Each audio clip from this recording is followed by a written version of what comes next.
Donc maintenant on revient à la pénurie. Donc vous avez répondu par oui, il y a une vraie rareté de profils talentueux et bien formés. Alors c'est dû à quoi? Est-ce qu'il y a un problème au niveau de la formation des commerciaux? Est-ce que les écoles ne font pas tout à fait, ne répondent pas tout à fait aux besoins du marché?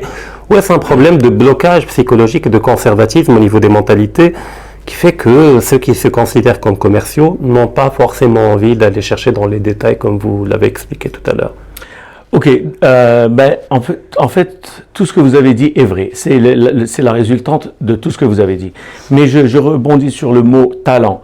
Comme a dit Jacques Brel, moi, le talent, j'y crois pas. Il n'y a que la sueur.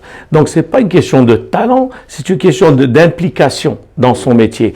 Moi, j'imagine toujours un commercial aujourd'hui qui vendrait de la peinture ou je sais pas quoi, et qui s'implique pas. C'est-à-dire, c'est comme quelqu'un qui veut apprendre à nager, mais qui ne jette que son petit orteil pour toucher.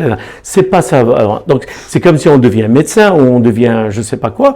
Il faut s'impliquer pour être au top de nous-mêmes. D'accord? Donc, c'est cette implication qui est nécessaire.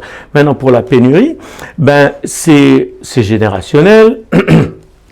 Les choses ont beaucoup changé aujourd'hui et le côté vente homme à homme ou femme à femme ou humain à humain a changé parce que nous, les humains, avons changé.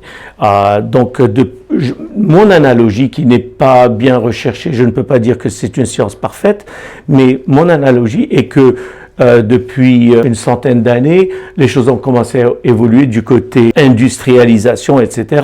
Depuis 30 ans ou 20 ans, on a développé le côté laptop, notre PC, qui nous a envoûtés.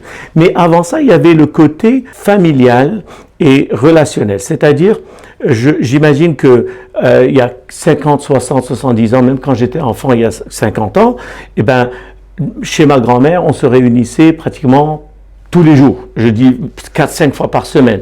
Pourquoi? Parce que un papa de famille avait la capacité de gérer une famille, la femme n'avait pas à travailler, ils avaient 2-3 enfants, donc la femme avait beaucoup de temps, donc elle pouvait voir sa sœur, sa grand-mère, sa cousine, etc. et leurs enfants venaient, etc. Donc il y avait vraiment un mix dans la famille, on était très frottés l'un à l'autre. Avec le temps, aujourd'hui, les choses étant si compliquées, 2 parents qui travaillent peut-être ne se suffisent pas à gérer une famille et avoir des vacances, acheter une belle maison, etc. Donc, comme la maman travaille, le papa travaille, on n'a plus le temps de voir nos sœurs, nos frères, nos cousins.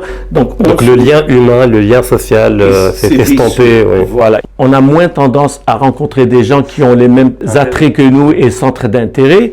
Donc d'un côté, et plus tard, bien sûr, est venu le smartphone qui, maintenant, aujourd'hui, on a l'information qu'on veut et le monde et l'univers qu'on recherche dans notre poche. Donc on n'a pas besoin de sortir, de rencontrer des gens, de parler. Voilà. Et puis, avant l'Internet, c'est-à-dire quand on parlait à des gens, on gérait également la dimension émotionnelle par le regard, l'expression du visage. Avec l'Internet, le chat, etc., en fait, on parle, on a la dimension verbale, linguistique, mais on n'a plus la dimension émotionnelle, c'est-à-dire du contact physique direct, de l'échange de regards, etc.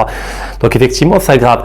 Mais mon objection, ma question, est-ce que ce changement que vous évoquez au niveau des liens familiaux, au niveau de la nouvelle technologie qui a isolé les gens, c'est valable quasiment pour toute la planète, en tout cas pour les pays les plus développés et les pays en émergence. Mais qu'est-ce qui fait que malgré ce facteur-là, il y a encore des pays capables de produire de bons commerciaux que nous, au Maroc, on n'y arrive pas? Alors, je vais dire que, personnellement, j'ai travaillé aux États-Unis pendant 20 ans. Je ne dirais pas qu'il y a de bons commerciaux non plus. Donc, je peux pas parler de Singapour ou de Chine. Oui. Je ne sais pas. Les États-Unis, Maroc. Voilà, je connais bien les États-Unis, je connais bien le Maroc.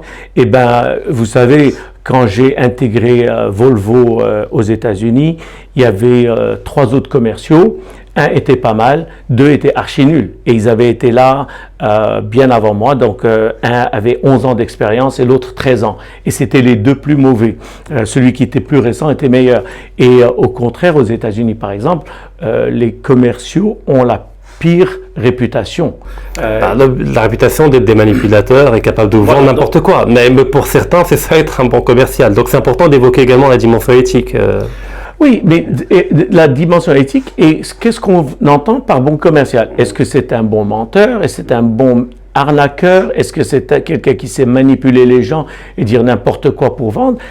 Personnellement, ce n'est pas ma définition. Un bon commercial, c'est quelqu'un qui sait charmer, qui écoute, qui te donne ce dont tu as besoin, il t'apporte des solutions et en plus, il te fidélise parce que nous sommes tous des clients. Donc, si je trouve un bon port, j'y reviendrai. C'est que ce soit un bon restaurant, un bon showroom de montres, de voitures, d'habits.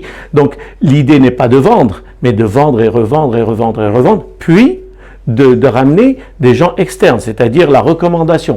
Si je suis satisfait de ce showroom, je peux le proposer à ma femme, qui le proposera à sa copine, et qui le proposera à son mari, qui amènera sa famille.